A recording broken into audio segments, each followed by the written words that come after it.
Hey y'all, it's Lacey. I've been kind of lax with the booktube lately. I don't think I've put anything up here in probably about 3 weeks, but I've been in the process of moving, so if I wasn't packing boxes to move and then moving, and then all this week I've been unpacking boxes and cleaning. And as you can see, I'm in a new location. I'm not sure if this is where I'm always going to film videos. I'm trying to figure that out once I get settled in and get everything set up. If this is where I always want to do it, or if I'm going to find another location. So, anyway, I finally was able to get books on shelves. It's really made me feel good. So, anyway, now on to my May 2019 wrap up. I listened to 6 audiobooks this last month and read 1 physical book, and I had 2 DNFs. So I'm going to break them up into the audiobooks I listened to first, then the physical book, and then I'll talk about the DNFs at the end. So the first audiobook is The Silent Patient by Alex Michaelides. This is about a psychotherapist named Theo, if I remember correctly, and a patient named Alicia, who is the silent patient. She killed her husband several years before and has not spoken since. And Theo is the doctor who wants to try and figure out why. This was okay. It was okay. It was pegged as like a thriller, but when I finished it, I was all set to give it like 2 stars, because this really isn't a thriller. There's not a lot of action in this book. So if you're looking for that type of thriller, this isn't it. But at the end of the audiobook, there was a interview with the author, and I listened to that after finishing the book, and that really changed my perception of the book. And he says he actually didn't write this as a thriller. He compared it more to like an Alfred Hitchcock type of story. And once he said that, that made more sense to me. If you look at it from that perspective, I think you'll enjoy it more. But if you go into it thinking that it's going to be some action-packed, heart-racing thriller, you might be disappointed. I originally was going to give it 2 stars, but after thinking about it a little bit, I ended up giving it 3 stars. So it wasn't the greatest book I've ever read, but it was entertaining, and I liked listening to it on audiobook. I'm not sure if I would have enjoyed it as much if I had sat down and read it. I probably would have found it a little bit slow. Next audiobook is Talking as Fast as I Can, From Gilmore Girls to Gilmore Girls and Everything in Between by Lauren Graham. This is her memoir, kind of a little bit about her journey as an actor, becoming an actor, being on Gilmore Girls the first time, then, everything in between, like Parenthood, and then going back to Gilmore Girls. And her experience doing that. I enjoyed it. It was read by the author, Lauren Graham. It started out, I felt like a little bit all over the place. But that's kind of how that actress is. She's kind of, all over the place sometimes. But once you get used to it, I enjoyed it. I really like Lauren Graham. I liked her on Gilmore Girls both times. I liked Parenthood. I've seen a few of the movies she's been in, but I like her as an actress, and I think I gave that 4 stars. It's not like a gossipy type celebrity book, so there's not any of that stuff, but it's more just about her experience about being an actress. Next one is Diamond Bay by Linda Howard. This was a super dated romance book. Nothing special. It was lots of insta-love, your typical kind of 80s romance book. widow, I think her name was Rachel, lives alone. This guy washes up on the beach in front of her house. She has to tend to, he's wounded, so she has to tend to him, and and he's got secrets, and it's that type of book. So just something to pass the time in the car. It wasn't anything that was super riveting, and I think I ended up giving it 2 stars. Next audiobook was Ghost by Jason Reynolds.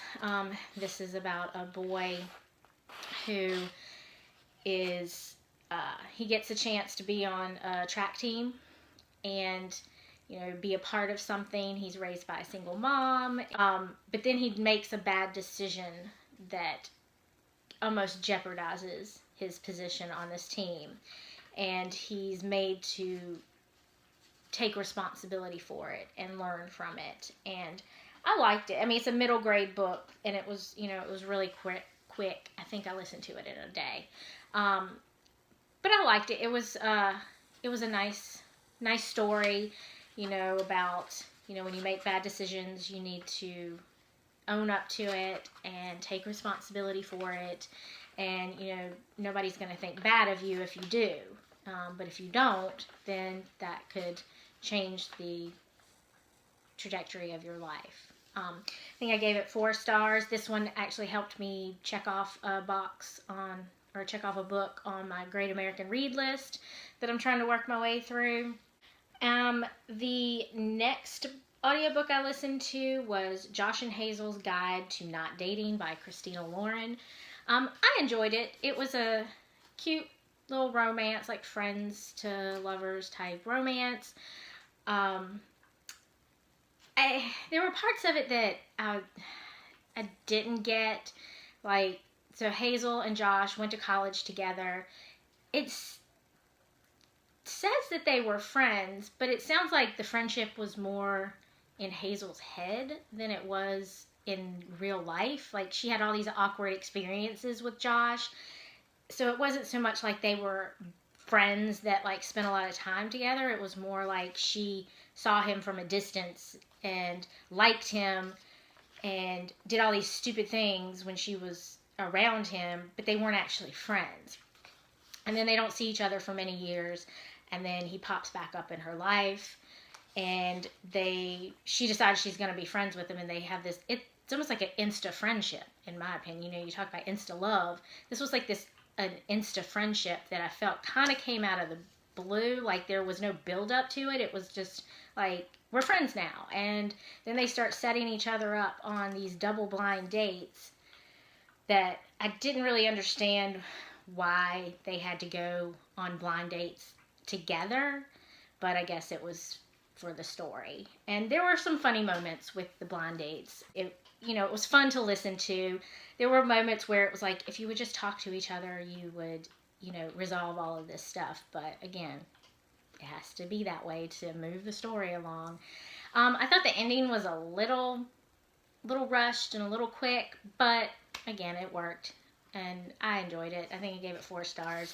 I'm really liking Christina Lauren. This is the second book of theirs that I have listened to. And I've really liked it. So I'll be looking to check out more of their stuff in the future. The last audiobook I listened to was The Hitchhiker's Guide to the Galaxy by Douglas Adams. This was a fun book to listen to. I don't know if I would have been able to read this because there's a lot of nonsensical words and names and all that stuff. And I think most people know what this book is about, but it follows Arthur Dent, who is human, living on Earth. He's got a friend, Ford Prefect, who is an alien, but he doesn't know it. But he comes to him right as his house is about to be destroyed for a bypass to be built, and tells him that the Earth is about to be destroyed for an intergalactic highway or something like that. So he saves him, and they go off into space, and, the things that they encounter, and the, stuff they have to deal with while they're up there. So again, it was a fun listen to. Like I said, I don't know if I could have read it, because I think I've tried to read it before, actually, years ago, and couldn't get into it. So for me, listening to the audiobook of it was the best way. And this one also helped me check off another box on that Great American Read list. All right, now on to the physical book that I read. The one physical book that I read, which was Swan Song by Robert McCammon. I really enjoyed this book. I mean, it took me probably about 3 weeks to read this book. So this is why this was the only book I read this month. Because once I finished it, we were starting to get ready to move, and I couldn't get into any more books. But I really enjoyed this. It starts out with the world is pretty much like at war. Like countries are at war with each other. It's this was written back in the 80s, so it's, still during like that Cold War. So it's, Russia and America, and they're, at a standoff, and like who's going to push the button, that kind of thing. And so eventually there's a nuclear apocalypse. And you follow like 3 main groups of people. You've got Josh and Swan, who is a little girl. You've got a character named Sister, who she's in New York. Josh and Swan, I think, are somewhere in the Midwest. And then you have another group, or a couple of characters, and I'm blanking on... One of them's name is Roland. He's a young boy. And the other one is like a former military person. I cannot think of his name right now. But, so you're following these 3 groups of people in their path, and eventually they're gonna intersect at some point, but you don't know how or why.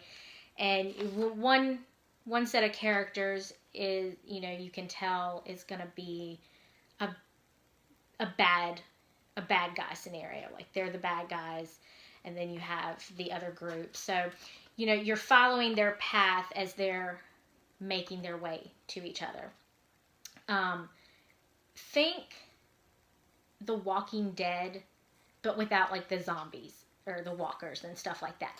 Think that type of scenario where the world has been destroyed and all these evil little pockets of communities pop up, and you're having to deal with survival and different types of people that you encounter, and they want what you have, and you're trying to protect what you have, and it's that type of scenario. So that's what I kept thinking of, is it was a lot like The Walking Dead, but without all the walkers and stuff like that. But I ended up giving it 4 stars.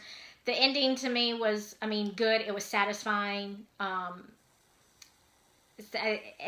didn't give it 5 stars just because it's not a book that I'm constantly going to be thinking about. I was satisfied with the way it ended.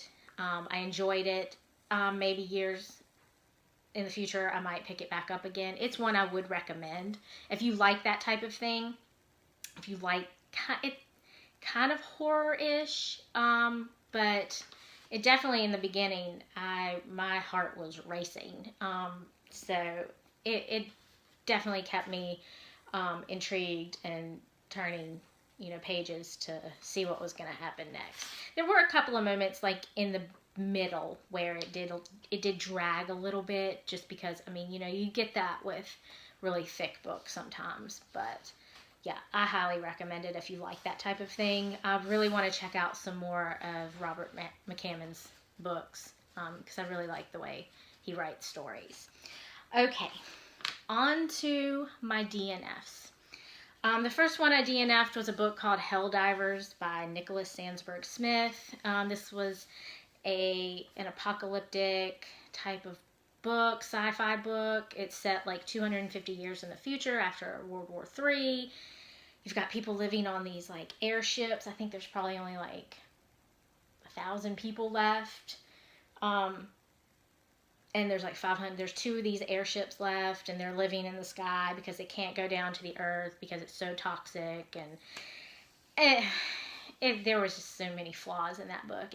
The science was kind of weird. It was too many questions, like, why is this happening? Why is this way? And not a lot of explanation. And I don't know, I just couldn't get into it. So yeah, I ended up DNFing this one. The last one that I DNF'd was Daisy Jones and the Six by Taylor Jenkins Reid. And I know I can hear the collective gasp as I say that, but I could not get into this book. I just couldn't. I was a huge fan of like Behind the Music series when it was on VH1. So that's, I listened, this was an audiobook. So I went into it, after hearing all the hype about it and thinking it was going to be something like that.